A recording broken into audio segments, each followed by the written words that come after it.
We'll have a disagreement. We'll argue. We'll go back and forth. Nothing gets resolved because you're not effectively communicating or trying to, use whatever resources that you may have to, overcome that argument, to actually have a conversation and to resolve those issues, right? Yeah. And then you just, you go your separate ways. Someone goes this way, the other person goes that way. Come back, the conversation never gets talked about again. Act like it never happened. Right.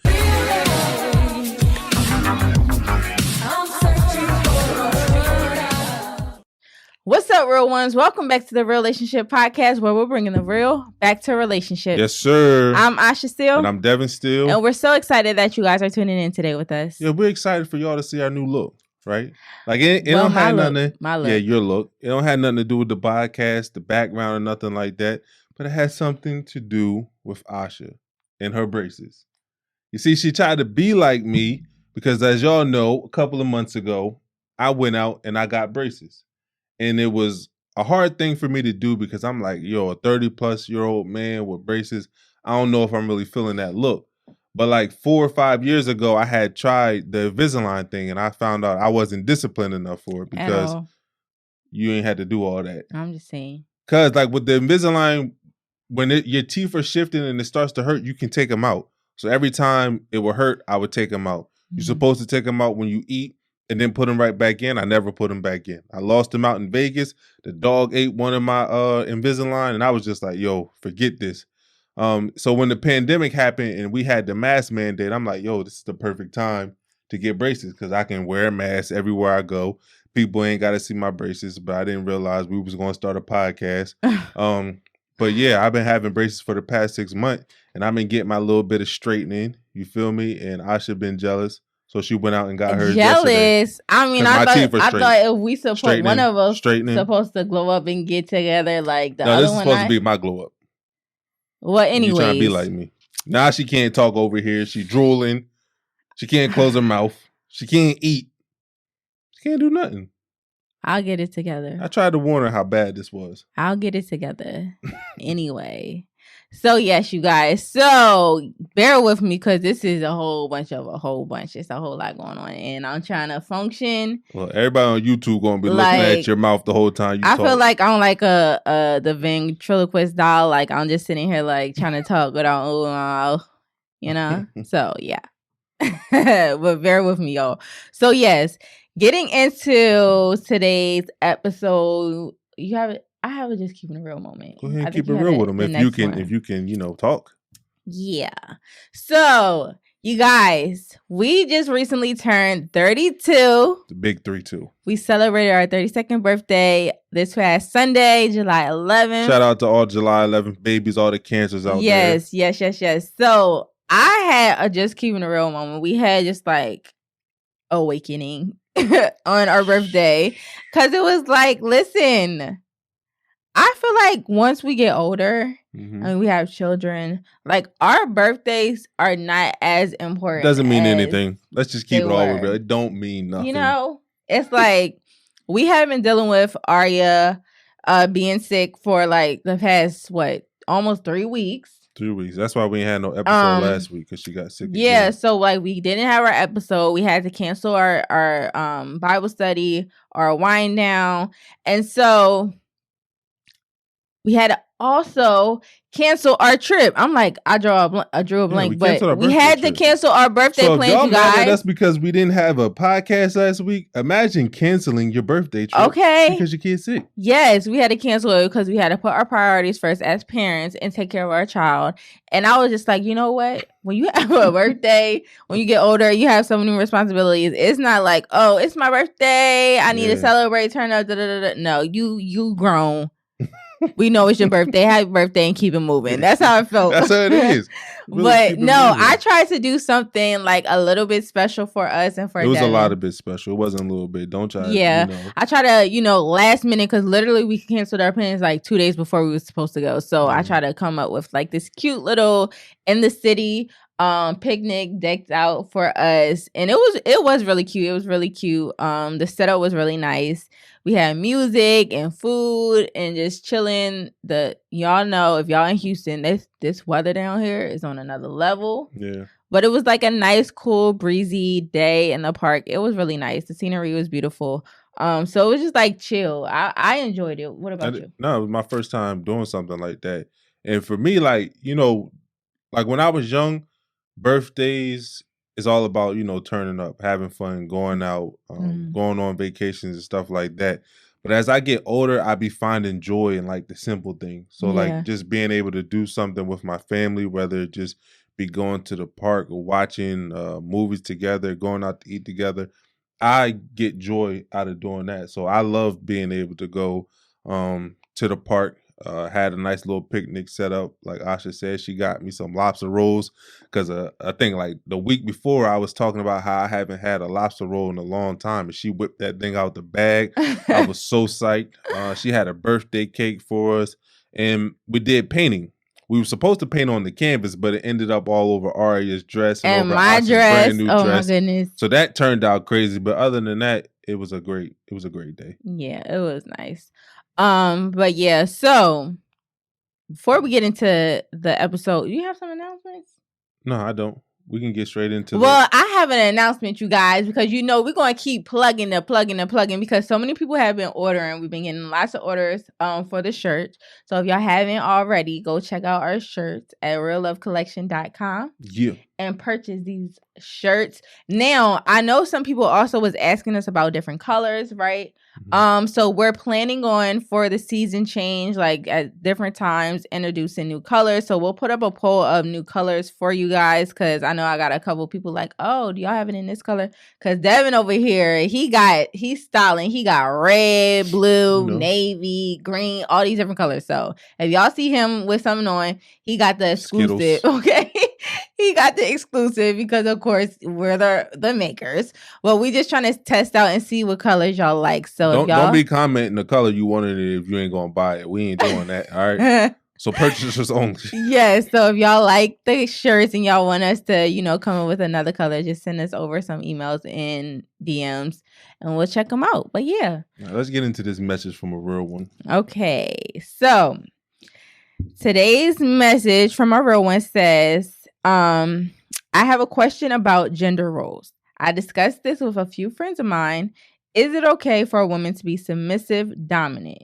Can women take the lead sometimes? Also, what is your definition of submitting?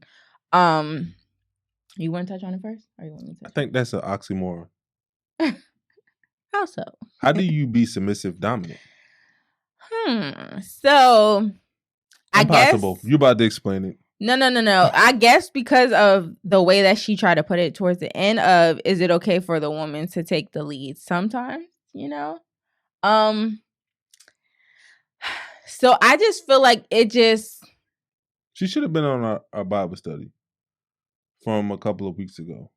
When we was talking about that. When we talked about how a leader can lead but still have somebody by their side. Yeah. Right? Like a man being a leader of the household doesn't mean that his woman is behind him. Like behind every strong man is a strong woman. That doesn't have to be the case. You can a leader should still be able to lead with people next to him. You should still be able to protect and provide for them with them standing right next to you. So I do believe that a woman should have a lot of influence on the way in which her household is going. Right. But I believe that being submissive dominant is an oxymoron. And she asked, what does submission mean? It means putting yourself under authority of another for a common goal. So in a sense, y'all are both like we talked about before. It's like a president or a president of a company and a vice president of a company. Like the vice president doesn't make any moves within that the president doesn't make any moves within that company without consulting the vice president first. So y'all are both making decisions on where the company is going. I think it's the same thing in a marriage. Like y'all both have to sit down at the table and discuss, and y'all make the decision to move that direction in your relationship. But I think like being dominant, submissive it's impossible. I think more so like not necessarily the submissive dominant, but just when you're in those roles in the marriage and your husband is the leader of your household, you're being a submissive wife, you're following his lead and everything like that. When y'all have those conversations, like you said, there may be certain areas where you may be feeling like, oh, maybe you should take the lead in that, right? Mm-hmm. And y'all have those discussions. Like, for example, if we're talking about something with like the children, right? And so we're like, oh, let's have a conversation of how things should go with the children, how, whether it be with schooling or, you know, appointments or everything like that. I would prefer for you to take the lead on that and make sure all of that is taken care of. Make sure that is good in a certain area. You know what I mean? So it is in certain areas within your role and in your household where you may take the lead per se, and, you know, like you said, have control over, okay, how things are handled, but it's a conversation that's had. Yeah, but I don't think that you have to be dominant. Like, I don't That's even. what I'm saying. That's I'm what I'm not saying. saying No. dominant I in agree it. with what you're saying, because I don't even feel like leaders have to be dominant. Like, Yeah. I feel like that word is so strong, meaning that you just take over everything. But one quality of a true leader is he understands what he's good at, what he excels at. And then he distributes the thing that he will not do well to other people. Yeah, that's what I would say. No, that's exactly what you was just saying, though. Yeah, but that's what I'm saying. Like, it's just like painting the picture. Like, okay, if you are a leader, like you were saying, you can only be pulled in so many different areas and ways at one time as one person, right? Yeah. So even as a leader, it's like, okay, it's exhausting trying to do this role and that role and this role and that role. If you're a husband and wife, y'all are a partnership. So there's things and areas where you may be doing something and it's like, okay, babe, I need you to do this to help me with this. You know what I mean? And that's what I'm saying as like a leader, and being submissive is understanding the roles and understanding where you may have to step up in a certain role in your household where your husband is asking for, because he's in this role right here. You know what I mean? Yeah. But it's not necessarily looking at it, in the light of submissive, dominant, of saying, oh, I'm just taking control. Like, I feel like people put so much emphasis on the words instead of just the action behind it. Like, just the leadership, or feeling like someone has to be in control or having to be dominant and all of this stuff. Even using the word submissive, I think people focus so much on the word and don't even really listen or understand the actions of it. Yeah. You know what I mean? So I think that's what a lot of people have to understand, is just like taking out of the harshness of the word of saying, oh, I'm in control. Oh, I'm dominant over this relationship. Oh, I'm being submissive, and you're looking at it as weaker than or less than. You know what I mean? Having an understanding, like you said, it's a partnership. So of course, you're always going to want, if you're looking at, let's just say, sports, it's the captain of the team. That doesn't mean that they're controlling everything. They're just in that leadership position to help everybody else, but everyone plays a role, and everyone's yeah. I'm like, where did I hear that from? Hold on. Me and you just talked about that the other day when I was saying I was the captain of, because you don't know nothing about sports. You over here. Just saying, you over here. This, like, she trying to finesse. I'm gonna drop knowledge for y'all. She trying to finesse. She don't know nothing about sports. I'm gonna drop the knowledge for y'all, regardless of the conversation. But regardless, like, any setting, you can sit up here and think about, if you're at the hospital, like, you have a doctor and you have the nurses and everyone plays a part. Like, every single role or situation you can think of, you have roles and you have parts that you play, and everyone is vital to it. Yeah. So I don't think that people should necessarily look at it as, oh, if I'm the wife or if I'm being submissive, I'm not being as influential in my household. No, you are. You have a very influential role, and it's for you and your husband to, you know, come together and make sure everything is on one accord. Yeah. And that's what, like I said, I think the best quality about a leader is he knows what he can do to excel at, but he also knows what other people can do. Yeah. And if it's a team, then y'all both got to put forth the effort to make sure that your household goes according to plan. And like you said, I think people put too much emphasis on, oh, if I got to be submissive, that means that's less than, but I need to find a way to be more dominant. Yeah. And take the lead. But this is not how it should be. It shouldn't be like it's a tug of war. Like, I don't feel like I'm in a tug of war with Asha. Like, oh, I feel like she has too much saying something. Let me pull back the reins because I'm supposed to be a dominant leader. It's like, nah, we going to do what's in the best interest of our family, point blank. And we don't have a lot of pride in what we're doing, because pride can really hurt your relationships. It can really hurt your chances of achieving your goals. So we just basically do what is best for our family and our relationship, and you should too. Yeah. All right. So get into the episode. Man, I just felt like it was important for us to touch on this topic. And again, we get a lot of messages from people who, tell us that they love when we teach principles that we learn out of the books that we've read. So again, I believe we introduced this book to y'all before. It's called What Makes Love Last: How to Build Trust and Avoid Betrayal, from John Gottman. It's a great book. If you haven't got it yet, make sure you go get it. Oh, that should be one of our announcements. We're working to get John and Julie Gottman on one of our weekly wind downs. I want him to really discuss this book because I think it can help a lot of people, because most of our calls are about trust issues in relationships. So I think hearing it from the source himself on how you can build trust and avoid betrayal in relationships is really important. So when we get that interview locked down, we'll let y'all know. Yeah. But me and Asha was talking about, like, what is one of the main things that can really hurt a relationship over time? And we came to the conclusion that one of the things that really hurts relationships and blindsides relationships is the inability to discuss tough topics. Yes. Because I feel like a lot of people, they go through things, they sweep it under the rug, they move forward, they think everything is good, and then they get into an argument and things from years ago get brought up. Right. And you're asking yourself, man, I thought we was over this. Like, how are we still talking about something that we moved past? And the answer is, you never really moved past it. You just suppressed it. Yeah. And in this book, there's something called the Zeigarnik effect. And I'm going to break it down to y'all what that means. In 1922, a psychologist named Bluma Zeigarnik did a study at a Vietnamese restaurant where she was studying waiters who were taking orders from the families that were out there ordering food.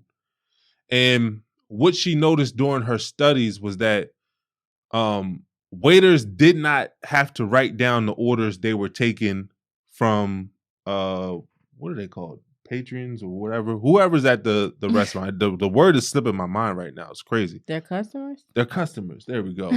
So they didn't need to write down the orders from their customers. They just listened to them. They went to go put the order in, right? And she thought that was just so fascinating. So she went to go talk to one of the waiters, and she found out that once they had placed the order, or once they had taken the order from their customers, put it into the system, and then gave them their food, they didn't remember what that table ordered.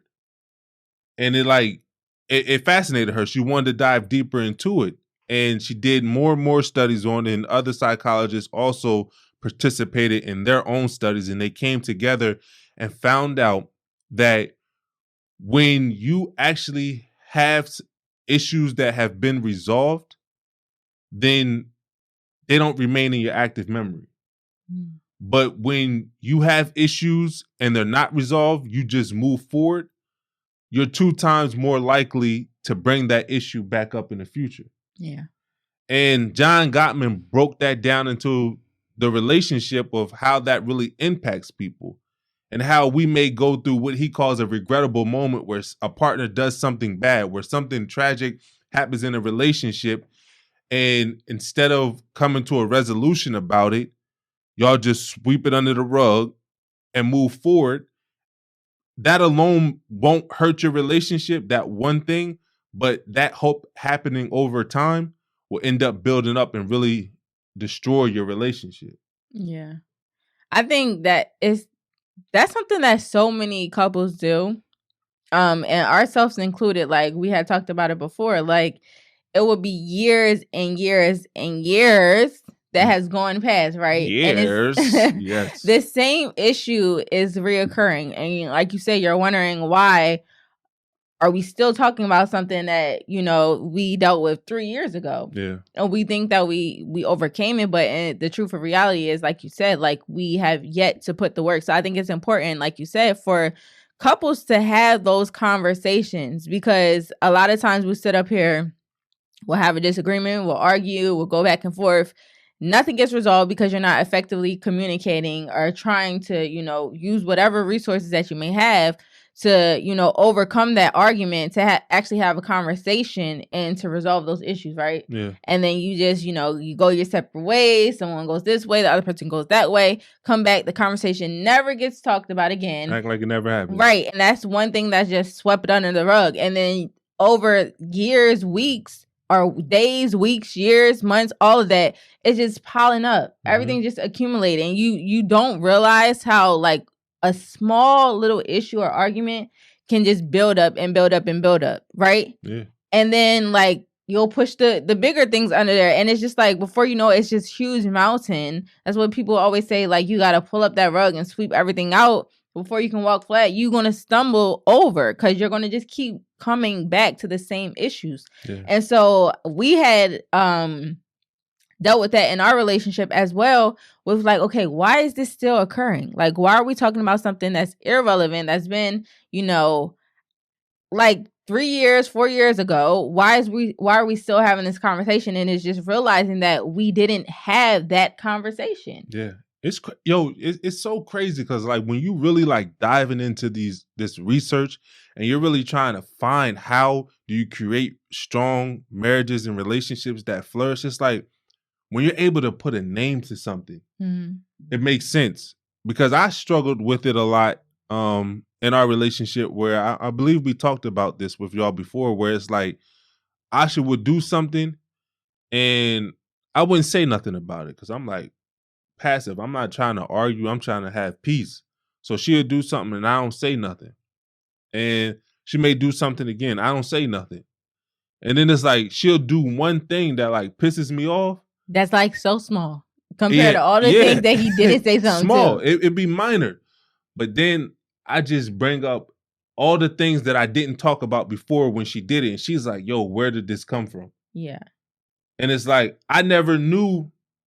Well, I knew why it all came out, but I never knew how detrimental this could be to a relationship, me not talking about issues that I may have. Because one of the reasons, to be honest with you, one of the reasons why I didn't talk about a lot of things that I had issues with is because I didn't want to hurt her. So I didn't know how I could bring something to her about how I was feeling without hurting her feelings or making her feel less than. But I think that's how, when we started to learn how to properly complain mm-hmm. about like telling your partner how you feeling, telling them what they did wrong and what you need from them moving forward came into place, is like a lot of this studying has really been able to help me communicate better as a husband instead of bottling a lot of things in. Yeah, because you think like how many people will be in a similar situation, like, you'll, and myself included, where something is triggering you or something is bothering you about your partner. And then, you're like, okay, I'm just going to let it go, roll off my shoulders. It is what it is. Don't even say nothing about it. And then something else occurs and it's just like, I just gave you a pass that you don't even know about. Yeah. I'm gonna give you another pass, but you do one more thing, and your partner doesn't even know, right? You're literally having this conversation with yourself mentally. Oh man, I had so many. And so it's just like so many. Don't do that. And so it's just like that one thing, like you said, that is just like the breaking point that just triggers you, and you just like, you know what, you just snap. And it's just like, because you haven't like really communicated all of those things prior to, and having those tough conversations to say, oh, this is bothering me. That's why I think it's important, like you said, to have those conversations in the moment mm-hmm. that you're going through. Because if not, it's going to keep adding up and keep building up. And then, like I said, like we had said, nothing is going to get resolved. So mm-hmm. being able to properly complain about something, to say, you know what, right now at this moment, and I think it's more so coming from a place of love, right? When gotta come from a place of love. Yeah, because a lot of times when your partner feels like, if you're coming at them, they feel attacked, right? Mm-hmm. And it's just like, oh, you're coming at my character. The words that you may be saying, like your word choice, your tone, like you analyze everything that your partner is saying to you and how they're approaching you. Yeah. And so knowing that your partner is coming from a place of love, and that the way that they're approaching the conversation is not like just to be like any type of ill will or just nasty and negative. Place of contempt. Yeah, it's important to know that. And so it's just like being able to sit down and say, you know what, babe, I want to talk about this. This is bothering me right now. This action that you did, or the way this was handled, or whatever the case may be, this is bothering me. It's making me feel like blah, blah, blah, fill in the blanks. And I would like for this to be done moving forward. You know, so it's like that you're able to properly tell your partner what the problem is so that y'all can resolve it. Versus you just leaving it in thin air for someone to figure out that has no clue. And then when, you know, something little triggers you, you blow up. Yeah. And a lot of couples do this. Like, let's say you may have been going through a rough patch for a while. Like, it just seems like y'all are constantly arguing. Y'all are constantly having disagreements. And then you finally get a breath of fresh air. Where it's like for the past couple of weeks, y'all haven't been arguing, right? Y'all haven't been going at it. Your partner may have done something to piss you off, but you don't even want to bring it up because you like, yo, things have been so good. I don't even want to bring this up because I don't want to mess it up.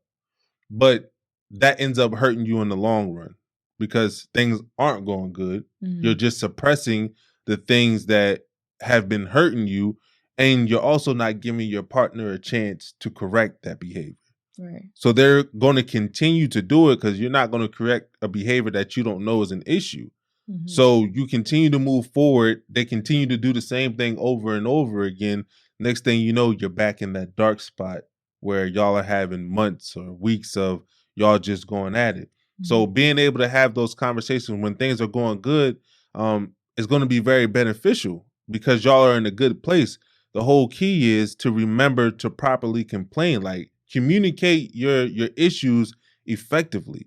Don't just throw it out there like Asha talked about, coming from a place of contempt or criticism where you are coming at your partner's character, where you're attacking your partner instead of attacking the problem, because that's where it becomes an issue in relationships. My question for you, Asha, since we like living our life out in the front street and keeping it real with people, what do you think was like one of the hardest conversations that we had to have? Well, let's say one of the issues that you brought up to me, that you was like, I don't know if I want to do this, but I'm gonna do it anyway because I want to try to save our relationship or our marriage. An issue I brought up about you? Yeah, whatever the issue was in our relationship. I think probably the biggest issue, well, I would say for both of us, You like smirking, you about to say something crazy, or is that your braces making you do it's that? my braces, you know. I permanently smile because I can't close my mouth, y'all. But no, I think and then we talked about this before, I feel like on a previous podcast, but just having conversation of where like my focus and our direction, where we were going in our relationship, right? Because there was a time where we had been, you know, going back and forth in the beginning of our relationship or our marriage, that we had just constantly bumping heads. And it was like I was at a place in my life where I was very lost and confused and just like, I don't want to say depressed because I don't want to, you know, just diagnose myself, but it was like a form of depression. Like I have been dealing with so much baggage and drama from everything that you had been going through. And then I had my own personal issues that I was going through. And so I just felt like almost like a shell of a person where it's just like I just felt so exhausted and I didn't know what I wanted to do with my life career wise. I wasn't really motivated by much. And I feel like that started to take a toll on our relationship because it was like you would have conversations or you will expect something of me that I didn't have to give and I didn't know how to find.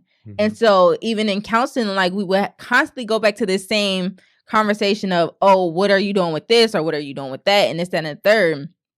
And it was just like, it wasn't until we had a serious conversation and you were actually able to listen to how I felt and being open and receptive to hearing how I felt. And I was being vulnerable enough to tell you how I felt that we were able to break through that and say, you know what, this is why this is occurring.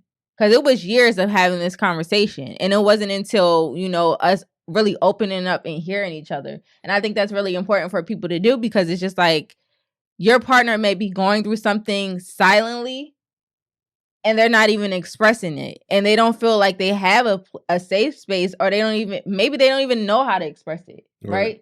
And so I think it's important for us to just be able to realize and see our partner's perspective outside of just our own, and kind of understand, even if we don't necessarily understand in like the whole validation thing, just understand their feelings and their emotions, right? Even if you don't necessarily get it or agree, right, or agree with it, and just making them feel like that safe space where it's like, oh, I can be vulnerable and let you know how I feel, and you understanding it to a certain extent where it's like, okay, well, how can we figure this thing out? Right. What can I provide you so that we can, change this outcome and not constantly have this conversation? Yeah. So I think that was one of the biggest things for us, or for me in our relationship. I say for me, I think sex is always like a tough topic to talk about in relationships. Like we talked about before, we've been through so much pain, so much trauma from life, and honestly, trauma that I have exposed our relationship to, and pain that I have exposed our relationship to. And when you do that, it takes a toll on your sex life. Like when you're not emotionally connected, you don't really become physically connected. Like it's like you, in a sense, are forcing that physical connection with your partner because you don't really want to do it. You just doing it because, right, trying to get your rocks off, get your nut off. And I ain't really understand that in the beginning, right? Like I'm young, vibrant, young man, like to have sex, you know what I mean? And it just like died down. Like after Leah was battling cancer, like we both just wasn't physically intimate because we was just going through so much stress. And we told y'all before, we didn't put in the work after we went through that storm to fix any of that stuff. So when it's like when you get out of that storm, you think that it's all supposed to be sunny and stuff, but it's not. There's a lot of damage, right? And FEMA ain't coming to help. Like you gotta come help yourself to fix everything that was damaged. And we didn't do that. So we didn't really get back to that physical intimacy. And I was just like complaining, like, yo, like we need to have more sex. Like, what are we doing here? Like, I get it, we married, and I hear that sex dies down in marriage, but like, nah, like I need it. And I can see that Asha would be like frustrated. But then I came to her in a place out of love and just trying to see what was going on. And when she really broke it down to me, how she had been torn down emotionally, just from feeling isolated from what, everything that was going on with Leah and her being out in Cincinnati on her own, and then, things that I have done in our relationship. It's like it gave us a deeper understanding of where things were going wrong in our relationship. Right. And if I didn't really have the courage to step up and have that conversation, we wouldn't have been able to fix it. Like I just would have just continued to blame Asha mentally. Like, yo, I told her and then she not listening. But it's like now when you sat down and had that conversations, it opened up a door, opened up an opportunity for us to grow closer. Because the danger in not talking about things like that is you start to lower your walls around your relationship. Like we talked to y'all before about doing everything you can to build up that wall of protection around your relationship so that people can't intrude it. Like, so if I'm not satisfied sexually and I'm not willing to have that conversation with my partner, and then I walk outside this door, I'm leaving myself vulnerable for somebody to come infiltrate our marriage, whether it's intentionally or unintentionally. So just being able to have those tough conversations has helped us grow closer together. Yeah. I think that was very important for us to have. And I think it like that relates to so many people as well, because it's like you don't realize, and I'll speak from a female perspective, like how if you're not emotionally filled up, like the sex is not going to be there for the most part, right? Like you can't physically, sexually be there when you feel like you're emotionally drained. You don't feel like you have that connection or security with your partner. And I feel like that's like a lot of times where the just like the misunderstanding comes in, where we it's not like that. Right, like I just want to go. Like I don't even have to be mentally right now. Like I'm just trying to go.